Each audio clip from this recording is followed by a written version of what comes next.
Welcome to bright coaching centre. இன்னைக்கு நம்ம பார்க்க போறது என்னன்னு பார்த்தீங்கன்னா டிஎன்யூஎஸ்ஆர்பி பிசி ப்ரிப்பேர் பண்றவங்களுக்கு சிவிக்ஸ் எக்கனாமிக்ஸ் எங்க இருந்து ப்ரிப்பேர் பண்ணணும், 10th ஸ்டாண்டர்ட்ல இருந்து எவ்வளவு கேட்டிருக்காங்க, 9th ஸ்டாண்டர்ட்ல இருந்து எவ்வளவு கேட்டிருக்காங்க, நம்ம ப்ரீவியஸ் இயர் கொஸ்டின் பேப்பரை அனாலிசிஸ் தான் பார்க்க போறோம். ஓகேவா? அதுல பாக்ஸ் எத்தனை, புக் பேக் எத்தனை, எதுக்கு இம்பார்ட்டன்ட் அதிகமா கொடுக்கலாம்னு பார்க்க போறோம். மொத்தம் நமக்கு சிவிக்ஸ் எக்கனாமிக்ஸ்ல இருந்து டோட்டலா எத்தனை கொஸ்டின் கேட்டிருப்பாங்கன்னா 9 கொஸ்டின் கேட்டிருப்பாங்க. அதுல சிவிக்ஸ் மொத்தம் 6 கொஸ்டின், சிவிக்ஸ்க்கு 6, எக்கனாமிக்ஸ் 3, மொத்தம் 9 கொஸ்டின். அந்த சிவிக்ஸ்ல 6 கேட்ட கேள்வியில பாக்ஸ் மட்டும் எத்தனைனா 3 வந்துருச்சு, பாதிக்கு பாதி, 6ல 3. அதுக்கு நம்ம பாக்ஸ் மட்டுமே ப்ரிப்பேர் பண்ணக்கூடாது, பாக்ஸ்க்கு இம்பார்ட்டன்ஸ் கொடுக்கணும். ஓகேவா? 6 கொஸ்டின் சிவிக்ஸ்ல, 3 கொஸ்டின் பாக்ஸ் கேட்டிருக்காங்க. எக்கனாமிக்ஸ்ல 3 கொஸ்டின் தான் கேட்டிருப்பாங்க, அதுல ஒரு கொஸ்டின் பாக்ஸ் கேட்டிருந்திருப்பாங்க, பாக்ஸ் புக் பேக். ஓகேவா? அதனால பாக்ஸ்க்கு நம்ம இம்பார்ட்டன்ஸ் கொடுக்கணும், புக் பேக்கு இம்பார்ட்டன்ட் கொடுக்கணும். நமக்கு 6th to 10th வரை ப்ரிப்பேர் பண்ணா போதும், 11th 12th ப்ரிப்பேர் பண்ண தேவையில்ல. பிசிக்கு 11th 12th ப்ரிப்பேர் பண்ண தேவையில்ல. ஓகேவா? சரி, அதுவும் புது புக் நிறைய பேர் கீழே கமெண்ட் பண்றீங்க, புது புக் படிக்குமா பழைய புக் படிக்குமா? புது புக் படிச்சாலே தாராளமா போதும். நம்ம எல்லா சோர்ஸும் புது புக்ல தான் காட்டுறோம், எதுவுமே இதுவரை பழைய புக்கு காட்டுறது இல்ல. இதுக்கு முன்னாடி ஆல்ரெடி இதெல்லாம் போட்டாச்சு. இப்ப நம்ம போறது சிவிக்ஸ் தான். சயின்ஸ் போட்டாச்சு, இது போட்டாச்சு, ஜியோகிராஃபி போட்டாச்சு, எல்லா வீடியோ போட்டாச்சு. கீழே டிஸ்கிரிப்ஷன்ல இருக்கும், சாரி கீழே இருக்கும் பிளேலிஸ்ட்ல, நீங்க அதை பாத்தீங்கன்னா உங்களுக்கு தெரியும். ஓகேவா? எல்லாமே புது புக் தான், பழைய புக் எதுவுமே இல்லை. புது புக் மட்டும் ப்ரிப்பேர் பண்ணா போதுமானது. சரி, நம்ம வீடியோக்குள்ள போலாம். எங்க எங்க இருக்குது நம்ம பார்க்கலாமா? சரி, ஃபர்ஸ்ட் கொஸ்டின் பாருங்க. ஆளுநர், அரசாங்கத்தின் தலைவர், முதலமைச்சர், இந்த மாதிரி ஒரு பொறுத்துக்க கொடுத்துட்டு எங்க இந்த பொறுத்துக்க வந்து மேட்ச் பண்ணுன்னு கேக்குறாங்க. இது எங்க இருக்கு அப்படின்னு பாத்தீங்கன்னா, இந்த பொறுத்துக்க கொஸ்டின், இந்த பொறுத்துக்க எங்க இருக்குன்னு பாத்தீங்கன்னா 10th சிவிக்ஸ்ல யூனிட் 3ல இருக்கு. ஓகேவா? இந்த பொறுத்துக்க எங்க இருக்குன்னு பாத்தீங்கன்னா 10th சிவிக்ஸ்ல யூனிட் 3. அவன் என்ன கேக்குறான், ஆளுநர் யாரு அப்படின்னு கேக்குறான். ஓகேவா? கீழே பார்க்கலாமா? கீழே பார்க்கலாம். சாரி, ஒவ்வொன்றா பண்றேன். இங்க சபாநாயகர் தலைமையேற்று நடத்துபவர், மக்களவை தலைமையேற்று நடத்துபவர் சபாநாயகர். மக்களவை தலைமையேற்றது யாருன்னு பார்த்தீங்கன்னா சபாநாயகர். ஓகேவா? மக்களவை தலைமையேற்று நடத்துபவர் சபாநாயகர். சரி, அடுத்து கீழே பார்க்கலாம். ஆளுநர் என்பவர் மாநிலத்தின் அரசின் தலைவர். ஆளுநர் வந்து மாநிலத்தோட அரசின் தலைவர் ஆளுநர். மாநிலத்துல அரசாங்கத்தின் தலைவர் யாருன்னா முதலமைச்சர். இது ரெண்டுமே முதலமைச்சர் டாபிக் இருக்குல்ல, இது இருக்கும், இந்த 2 கொஸ்டின் இருக்கும். ஓகேவா? ஆளுநர் வந்து மாநிலத்தின் அரசின் தலைவர் ஆளுநர், அரசாங்கத்தின் தலைவர் முதலமைச்சர். மேல சபாநாயகர் நம்ம என்ன பார்த்தோம், மக்களவை தலைமையேற்று நடத்துபவர் சபாநாயகர். இதை வச்சு நம்ம இந்த பொது போட்டு இருந்துக்கலாம். ஓகேவா? ஆளுநர் என்னது, மக்களவை தலைமையேற்று நடத்துபவர், மக்களவை தலைமையேற்று நடத்துபவர் சபாநாயகர். ஆளுநர் மாநிலத்தின் தலைவர், மாநில அரசின் தலைவர், அரசாங்கத்தின் தலைவர்னா முதலமைச்சர். துணை ஜனாதிபதி மாநிலங்களவையின் தலைவர். மாநிலங்களவையில பதவி வேலை அடிப்படையில அவர் வந்து தலைவரா இருந்திருப்பார். யாரு? துணை ஜனாதிபதி. ஓகேவா? கீழே இருந்திருக்கும் பாருங்க, அதுவும் கீழே காமிக்கிறேன். அதோட சோர்ஸ் எடுக்கலன்னு நினைக்கிறேன். ஓகேவா? சார் இங்க இருக்கு பாருங்க. துணை ஜனாதிபதி, துணை குடியரசுத் தலைவர் பதவி வழி மாநிலங்களவையின் தலைவராக செயல்படுகிறார். துணை குடியரசுத் தலைவர் பதவி வழியில மாநிலங்களவையின் தலைவராக செயல்படுகிறார். அவ்வளவுதான். 4 கொஸ்டினும் காட்டியாச்சு. ஓகேவா? 4 கொஸ்டினுமே காட்டியாச்சு. துணை ஜனாதிபதி மாநிலங்களவையோட தலைவர். ஆளுநர்ன்றவங்க மாநில தலைவர், மாநில அரசின் தலைவர். முதலமைச்சர் அரசாங்கத்தின் தலைவர். சபாநாயகர் மக்களவை தலைவர். துணை ஜனாதிபதி மாநிலங்களவையோட தலைவர். பதவி வழியில அவங்க தான் தலைவரா இருப்பாங்க. ஓகேவா? துணை ஜனாதிபதி. சரி, எங்க இருந்து கேட்டிருக்காங்கன்னா 10th சிவிக்ஸ்ல யூனிட் 3ல கேட்டிருந்திருப்பாங்க. மாநிலங்களவை அப்படி சரி, மாநிலத்தை அது என்ன, மத்திய அரசு, மாநில அரசு சம்பந்தமா இருக்கிற பாடத்தில் இருக்கும். ஓகேவா? யூனிட் 3ல. சரி, அடுத்த கொஸ்டின் பார்க்கலாம். இந்திய அரசியலமைப்பு எப்போது ஏற்றுக்கொள்ளப்படுது? அது 10th இருந்து ஒரு கொஸ்டின் வச்சா, இது பாக்குறது இதுவும் 10th இருக்கு, 9th இருக்கு. இந்திய அரசியலமைப்பு எப்போது ஏற்றுக்கொள்ளப்பட்டது அப்படின்றது 10th 9th.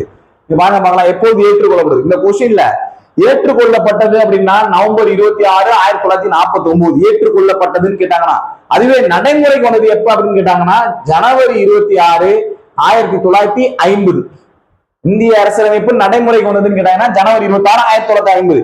ஏற்றுக்கொள்ளப்பட்டதுன்னா நவம்பர் 26. இந்த நவம்பர் 26 தான் என்னன்னு சொல்லுவாங்கன்னா சட்ட தினம் அப்படின்னு சொல்லுவாங்க. சட்ட தினம் எப்ப அப்படின்னு பாத்தீங்கன்னா கான்ஸ்டிடியூஷன் டே நவம்பர் 26, 1949 இருக்கும். ஏற்றுக்கொள்ளப்பட்டது, அரசியலமைப்பு ஏற்றுக்கொள்ளப்பட்டது நவம்பர் 26 தான். ஓகேவா? இந்த கொஸ்டின் எங்க இருக்குன்னு பாருங்க. 10th சிவிக்ஸ்ல பேஜ் நம்பர் 254 இருக்கு. இங்க பாருங்க பார்க்கலாம். 1949ஆம் ஆண்டு நவம்பர் 26ஆம் நாள் ஏற்றுக்கொள்ளப்பட்டது இந்திய அரசியலமைப்பு. கீழே 1950ஆம் ஆண்டு ஜனவரி 26 இந்திய அரசியலமைப்பு நடைமுறைக்கு வந்தது. நிறைய பேர் நடைமுறைக்கு வந்தது ஆள போட்டுட்டு இருப்பாங்க. நடைமுறைக்கு வந்ததுன்னா ஜனவரி 26, 1950. ஏற்றுக்கொள்ளப்பட்டதுன்னா 49ல நவம்பர் 26. ஓகேவா? இது 9th சிவிக்ஸ்ல கேட்டிருந்திருப்பான். 9th சிவிக்ஸ்ல பேஜ் நம்பர் 10th சிவிக்ஸ்ல பேஜ் நம்பர் 254. அதே இது 9th சிவிக்ஸ்க்கு சேம் ஒரு பாக்ஸ் கொஸ்டின்ல கொடுத்திருப்பாங்க. கீழே பாக்ஸ்ல இருப்பாரு. இந்திய அரசியலமைப்பு நவம்பர் 26, 1949 ஏற்றுக்கொள்ளப்பட்டு ஜனவரி 26, 1950ஆம் ஆண்டு நடைமுறைக்கு வந்தது. எங்க கேட்டிருக்காங்க? 9th சிவிக்ஸ்ல கேட்டிருக்காங்க, பேஜ் நம்பர் 261. ஓகேவா? 10th வந்திருக்கும், 9th வந்திருக்கு இந்த கொஸ்டின். சரி, அடுத்து தேர்தல் நடைமுறை. இந்திய தேர்தல் முறை எந்த நாட்டு முறையினை பின்பற்றி ஏற்றுக்கொள்ளப்பட்டது? தேர்தல் முறை எங்க இருந்து எடுத்துட்டு போனா இங்கிலாந்துல இருந்து எடுத்துட்டு வந்திருப்போம். அது அப்படியே ஒரு புக் பேக்ல இருக்கு, பாக்ஸ்லயும் இருக்கு. ஓகேவா? அப்படியே புக் பேக் பாருங்க. கீழ்கண்ட நாட்டின் தேர்தல் முறையினை இந்தியா ஏற்றுக்கொண்டுள்ளது. எந்த நாட்டுடைய தேர்தல் முறையினை இந்தியா ஏற்றுக்கொண்டுள்ளது? இங்கிலாந்து. புக் பேக்ல இருக்கு. ஓகேவா? சரி, புக் பேக் எங்க இருக்கு பாத்தீங்கன்னா 9th சிவிக்ஸ்ல புக் பேக்ல 273வது பேஜ். 9th சிவிக்ஸ்ல 273வது பேஜ்ல புக் பேக்ல சரியான விடையில கேட்டிருப்பாங்க. அது இல்லாம உள்ளுக்குள்ளேயும் 9th சிவிக்ஸ் பேஜ் நம்பர் 268ல தேர்தல் முறையினை பத்தி சொல்லியிருப்பாங்க. இந்திய தேர்தல் முறை இங்கிலாந்தில் பின்பற்றப்படும் தேர்தல் முறையினை பின்பற்றி ஏற்றுக்கொள்ளப்படுகிறது. இங்கிலாந்துல இருக்கிறத ஏற்றுக்கொள்றோம் அப்படின்னு சொல்றாங்க. அவங்க என்ன தேர்தல் முறை ஃபாலோ பண்றாங்களோ அதையே ஏத்துக்கிறோம் அப்படின்னு சொல்றாங்க. இந்த எங்க இருக்கு அப்படின்னு பாத்தீங்கன்னா 9th சிவிக்ஸ்ல பேஜ் நம்பர் 268. ஓகேவா? சரி, மொத்தம் 9th. ஓகேவா? 9thல இருந்து 2 கொஸ்டின் வந்திருக்கு. அடுத்து 8th சிவிக்ஸ் ஒரு பொறுத்துக கொஸ்டின். மத்திய தொழில் பாதுகாப்பு படை, மத்திய ரிசர்வ் போலீஸ் பாதுகாப்பு படை, எல்லை பாதுகாப்பு படை, தேசிய பாதுகாப்பு படை மேட்ச் பண்ண சொல்லியிருக்காங்க. எங்க எங்க இருக்கு அப்படின்னு சொல்லிட்டு ஃபர்ஸ்ட் 8th மத்திய தொழிலக பாதுகாப்பு படை, மத்திய ரிசர்வ் பாதுகாப்பு படை, எல்லை பாதுகாப்பு படைன்னு இருக்கு. ஓகேவா? நம்ம பார்க்கலாமா? மத்திய தொழிலக பாதுகாப்பு படையில என்ன சொல்லியிருக்காங்க? மத்திய தொழிலக பாதுகாப்பு படையில முக்கிய அரசாங்க கட்டடங்களை பாதுகாப்பது. மத்திய தொழிலக பாதுகாப்பு படையோட வேலை என்னங்கன்னா முக்கியமான அரசாங்க கட்டடங்களை பாதுகாக்கிறது அப்படின்னு சொல்லியிருப்பாங்க. அப்படியே மேல தூக்கி பாருங்க பார்க்கலாம். மத்திய தொழிலக பாதுகாப்பு படை முக்கியமான உள்கட்டமைப்புகளை பாதுகாக்கிறது. அங்க என்ன சொல்லியிருப்பாங்க? அரசாங்க கட்டடங்களை பாதுகாக்கிறதுன்னு சொல்லியிருக்காங்க. இங்க முக்கியமான உள்கட்டமைப்புகளை பாதுகாக்கிறது. லைட்டா ஒரு சின்ன வேர்டு கிளிக் ஆகும், அதை வச்சு நம்ம போட்டுற வேண்டியது. அப்ப மத்திய தொழிலக பாதுகாப்பு படைனா ஆன்சர் டி. டி ஆப்ஷன்ல எதுவுமே இல்லை பாருங்க, ஃபர்ஸ்ட் ஆப்ஷன்ல. இதை வச்சு ஆன்சரை போட்டுருந்துருக்கலாம். மீதி இருக்கிற 4மே ஆனா இங்கதான் இருக்கு, 8th சிவிக்ஸ்ல தான் இருக்கு. ஓகேவா? 8th சிவிக்ஸ்ல page number 251. மத்திய ரிசர்வ் காவல் படை. ஓகேவா? சிஆர்பிஎஃப் எதுக்குன்னு பாருங்க.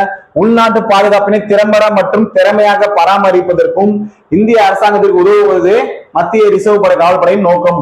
அது உள்நாட்டு பாதுகாப்பை திறம்பட மற்றும் திறமையாக பராமரிப்பது. ஓகேவா?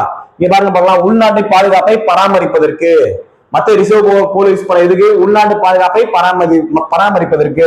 அதுல 8th சிவிக்ஸ்ல பேஜ் நம்பர் 251ல இந்த சிஏஎஸ்எஃப் என்னன்னு போட்டிருப்பான், சிஆர்பிஎஃப் என்னன்னு போட்டிருப்பான், பிஏஎஸ்எஃப் என்னன்னு போட்டிருப்பான். நம்ம இதுல இருந்து எடுத்துடலாம் ஆன்சர் கொஸ்டின். ஓகேவா? 8th சிவிக்ஸ் தான் அந்த கொஸ்டின்லாம் பாத்துக்கோங்க. நம்ம அடுத்த கொஸ்டின் பார்க்கலாம். சரி, அடுத்த கொஸ்டின் இந்திய தேசிய பாடல். இந்திய தேசிய பாடல் வந்தே மாதரம். இது ஆனந்தமடம் என்ற நாவலில் இருந்து எடுக்கப்படுது. கூற்று வாக்கியம் 1 வாக்கியம் 2 எது சரின்னு கேட்டிருக்காங்க.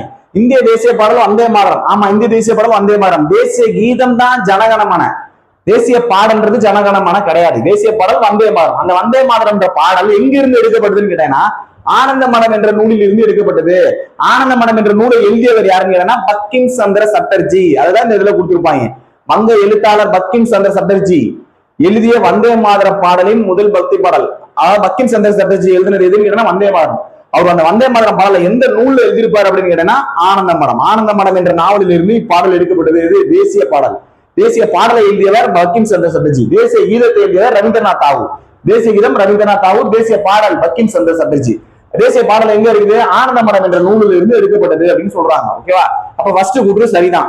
2வது கூற்று வந்தே மாதரம் என்ற பாடலை இயற்றியவர் யாருன்னு சொன்னேன்? பக்கிம் சந்திர சட்டர்ஜின்னு சொன்னேன். ஆனா அவன் என்ன சொல்லியிருக்கான்? வந்தே மாதரம் என்ற பாடலை இயற்றிய பிங்களி வெங்கையான்னு சொல்றாரு. அப்ப பிங்களி வெங்கையான்றது தப்பு.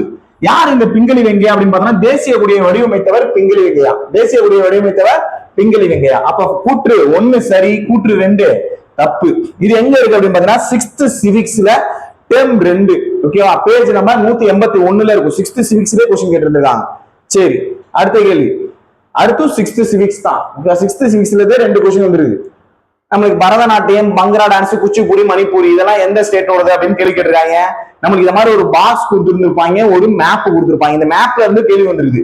அதாவது மணிப்பூரின்ற டான்ஸ் மணிப்பூரோடது, ஆந்திர பிரதேசோட டான்ஸ் குச்சிப்புடி, தமிழ்நாடோட டான்ஸ் பரதநாட்டியம். இது அப்படியே பொறுத்துகளை கேட்டிருப்பாங்க. மணிப்புரி மணிப்பூர்ன்றதா மணிப்புரி. ஓகேவா? அப்படியே நல்லா பாரு. மணிப்பூரின்ற டான்ஸ் மணிப்பூர், குச்சிப்புடின்ற டான்ஸ் ஆந்திர பிரதேஷ், பரதநாட்டியம் என்ற டான்ஸ் தமிழ்நாடு. அந்த சைடு என்ன கேட்டிருக்காங்க? ஒரு பாக்ஸ்ல இருந்து பஞ்சாப் பங்க்ரா. அவங்களுக்கு அண்டர்லைன் பண்ணி காமிச்சிருப்பாரு. பஞ்சாப் பங்க்ரா அப்படியே அந்த பொறுத்துகைகளில கேட்டிருந்திருப்பாங்க. பரதநாட்டியம் அப்படியே மேட்ச் பண்ணலாமா? பரதநாட்டியம் தமிழ்நாடு, பங்க்ரா பஞ்சாப், குச்சிப்புடி ஆந்திர பிரதேஷ், மணிப்பூர் மணிப்பூர். அப்படியே எங்க இருக்காதுன்னு பாத்தீங்கன்னா 6th சிவிக்ஸ்ல கொஸ்டின் கேட்டு இருப்பாங்க. 6th சிவிக்ஸ் ஃபர்ஸ்ட் டைம்ல பேஜ் நம்பர் 217. அந்த இந்த இமேஜ் எங்க இருக்குன்னு பாத்தீங்கன்னா 218 ரெண்டு இடத்துல இருக்கும். ஓகேவா? சரி, அடுத்து எக்கனாமிக்ஸ். சிவிக்ஸ் முடிஞ்சு. சிவிக்ஸ் 6 கொஸ்டின் எங்க இருக்குன்னு பார்த்தாச்சு. 10th 9thல ரெண்டு கொஸ்டின் கேட்டு இருந்திருப்பாங்க. சிவிக்ஸ்ல ஒரு 2 கொஸ்டின் கேட்டு இருந்திருப்பாங்க. ஓகேவா? சரி, நம்மளுக்கு 10th 9th 8th 6th 7thல இருந்து கொஸ்டின் வரல சிவிக்ஸ்ல. அதுக்கு 7th படிக்க வேணாமான்னு கிடையாது. 7thல இந்த டைம் இம்பார்ட்டன்ட் கொடுக்கல. ஓகேவா? 10thல 2 8thல 2 அதாவது 10thலயும் இருக்கும் 8thலயும் 9thல இருந்துச்சு. 10thல இருந்துச்சு 9thல இருந்துச்சு. அத மாதிரியே 2 கொஸ்டின் வந்துருச்சு. 8thல ஒரு கொஸ்டின், சிவிக்ஸ்ல சாரி 6thல 2 கொஸ்டின். அதான் நம்ம கேட்டது. ஓகேவா? சரி, இப்போ எக்கனாமிக்ஸ் 3 கொஸ்டின் பார்க்க போறோம். ஃபர்ஸ்ட் எக்கனாமிக்ஸ் எங்க இருந்து பாத்தீங்கன்னா 10thல இருந்து கேட்டிருக்காங்க. ஒரு பொறுத்துகை கொஸ்டின் கேட்டிருக்காங்க. ஓகேவா? என்னென்ன கேட்டிருக்காங்க? பொறுத்துகள் என்னன்னா போர்ச்சுகீசியர்களோட தலைமையிடம் எது, டச்சுக்காரோட தலைமையிடம், பிரெஞ்சுக்காரோட தலைமையிடத்தை மேட்ச் பண்ண சொல்லியிருக்காங்க. அப்படியே கீழே பாருங்க பார்க்கலாம். டச்சுக்கார் இந்தியாவில் டச்சுக்காரர்களின் தலைமையிடமாக பழவேற்காடு இருந்தது. அப்படியே இந்த சைடுல போர்ச்சுகீசியர்களின் தலைநகரமாக கொச்சின் இருந்தது. டேனிஷ்காரர்களின் குடியேற்றம், இந்தியாவில் டேனிஷ்காரர்களின் குடியேற்றங்கள் டிராங்குபார் தலைமையிடமாக மாற்றப்பட்டது. டேனியலோட தலைமையிடம் டிராங்குபார். பிரெஞ்சுக்காரர்களின் தலைமையிடமாக பாண்டிச்சேரி நிறுவப்பட்டது. எல்லாரோட தலைமையிடம் அண்டர்லைன் பண்ணி காமிச்சிருக்கா எங்க இருக்கு? 10th எக்கனாமிக்ஸ்ல பேஜ் நம்பர் 323 இருக்கு. 10th எக்கனாமிக்ஸ்ல பேஜ் நம்பர் 323 இருக்கிறதா இந்த கொஸ்டின். ஓகேவா? சரி, அடுத்து பொதுத்துறை. அப்படியே புக் பேக், 2 புக் பேக் இதோட. அங்கிட்ட ஒரு புக் பேக் மேல பார்த்தோம் சிவிக்ஸ்ல, இங்க புக் பேக். பொதுத்துறை டேஷ் உடையது, சேவை நோக்கமா லாப நோக்கமா? பொதுத்துறைன்றது சேவை நோக்கம், தனியார் துறைன்றதுதான் லாப நோக்கம். ஓகேவா? இது அப்படியே கேள்வி கேட்டிருப்பாங்க புக் பேக்ல. 8th எக்கனாமிக்ஸ்ல பேஜ் நம்பர் 294 கேட்டிருக்காங்க. பொதுத்துறை டேஷ் உடையது, சேவை நோக்கம். அப்படியே ஒரு பாக்ஸ்லயே போட்டு காமிச்சிருக்காங்க. பொதுத்துறை தனியார் துறை, இது சேவை நோக்கம் உடையதாகும். எது? பொதுத்துறைன்றது சேவை நோக்கத்துல இருக்குது, தனியார் துறையில லாப நோக்கம் இருக்கு. புரியுதா? அப்ப ஆன்சர் சேவை நோக்கம். சரி, அடுத்த கொஸ்டின். கிராமங்கள் நம் நாட்டின் முதுகெலும்பு என்று கூறியவர் யார்? காந்தியடிகள். இந்த கொஸ்டின் நிறைய கேட்கலாம். டேஷை நம் நாட்டின் முதுகெலும்பு என்று காந்தியடிகள் கூறுகிறார் அப்படின்னா கிராமங்கள், அங்க வேளாண்மை வராது. நிறைய பேர் வேளாண்மை போட்டுருவாங்க. கொஸ்டினை மாத்தி கேட்டாங்கன்னா. ஓகேவா? கிராமங்கள் நம் நாட்டின் முதுகெலும்பு என்று கூறியவர் காந்தியடிகள். 6th எக்கனாமிக்ஸ்லயே இருக்கும் பாரு. கிராமங்கள் நம் நாட்டின் முதுகெலும்பு என்று யார் கூறுகிறார்னா மகாத்மா காந்தியடிகள் சொன்னது அப்படின்னு சொல்லி போட்டாங்க. அவ்வளவுதான். இந்த 3 எக்கனாமிக்ஸ் தான் கேட்டிருக்காங்க. 6th எக்கனாமிக்ஸ் இன்னொன்னு, இது 8th எக்கனாமிக்ஸ் மேல 10th economics. 6th 8th 10th இதுவே முக்கியமானது. நடுவுல எல்லாம் இருக்கிறதெல்லாம் முக்கியமானது இல்லைல்ல. இதுக்கு இம்பார்ட்டன்ஸ் கொடுத்து அவங்க கொஸ்டின் எடுத்திருக்காங்க. நம்ம அந்த டாபிக்கு இம்பார்ட்டன்ஸ் கொடுத்து நம்மளும் ப்ரிப்பேர் பண்ண ஸ்டார்ட் பண்ணலாம். ஓகேவா? பாக்ஸ் தான் அதிகமா கேட்டு இருந்திருப்பாங்க. இங்க பாருங்க, எக்கனாமிக்ஸ்ல ஒரு பாக்ஸ் வந்துருச்சு. மேல நம்ம பார்த்த 10th இதுல சிவிக்ஸ்ல இங்கிட்டு ஒரு பாக்ஸ் கேட்டு இருந்திருப்பாங்க 1. அடுத்து இது வந்து ஒரு புக் பேக். ஓகேவா? இது 2வது பாக்ஸ். இங்க கேட்டிருக்கிறது 2வது பாக்ஸ். ஓகேவா? பாக்ஸ் கிட்ட ஒரு 3 கொஸ்டின் தந்திருக்கும். உள்ள பாருங்க. பாக்ஸுக்கு இம்பார்ட்டன்ஸ் கொடுத்து ப்ரிப்பேர் பண்ணலாம். 6th சிவிக்ஸ் 2 கொஸ்டின் கேட்டிருப்பாங்க. 6th சிவிக்ஸ்க்கு இம்பார்ட்டன்ஸ் கொடுங்க. அதான் அடிப்படை. ஓகேவா? சரி, சிவிக்ஸ் எக்கனாமிக்ஸ் எங்க இருந்து பார்த்தோம். நம்ம அதை பொறுத்து நீங்க ப்ரிப்பேர் பண்ண நீங்க ஸ்டார்ட் பண்ணிக்கலாம். எக்கனாமிக்ஸும் சிவிக்ஸுக்கும் நல்லா இம்பார்ட்டன்ஸ் கொடுத்தீங்கன்னா ஈஸியா கவர் பண்ணி முடிச்சிடலாம். எக்கனாமிக்ஸ் முடிக்கிறதுக்கு ஒரு நாள் போதும். கிட்டத்தட்ட 15 பாடம் தான்.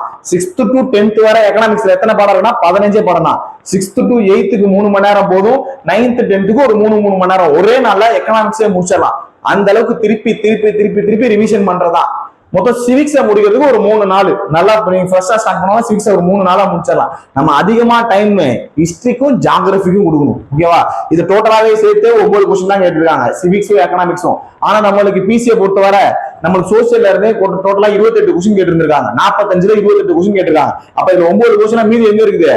எக்கனாமிக்ஸ்லயும் ஜியோகிராபிலையும் ஹிஸ்டரியிலும் ஜியோகிராபிலும் இருக்குது. ஹிஸ்டரி ஜியோகிராபி தான் நம்ம நிறைய டைம் ஸ்பெண்ட் பண்ணுவோம். இது ரெண்டுக்கும் எக்கனாமிக்ஸுக்கும் சிவிக்ஸுக்கும் 4 நாளுக்கு மேல நீங்க எடுத்துக்க வேணாம். சீக்கிரமாவே கவர் பண்ணி முடிச்சிடலாம். திருப்பி ரிவிஷன் மட்டும் பண்ணிட்டே இருந்தா போதுமானது. ஓகேவா? சரி, நம்ம அடுத்த வீடியோல புக் ப்ரூஃப் வேற என்னென்ன போடலையோ நம்ம அடுத்த வீடியோல நம்ம போடலாம். வேற ஏதாவது கமெண்ட், வேற ஏதாவது உங்களுக்கு வீடியோ வேணும் அப்படின்னா கீழே கமெண்ட் பண்ணுங்க. வீடியோ பிடிச்சிருந்தா லைக் பண்ணுங்க. நம்ம அடுத்த வீடியோல பார்க்கலாம். தேங்க்யூ.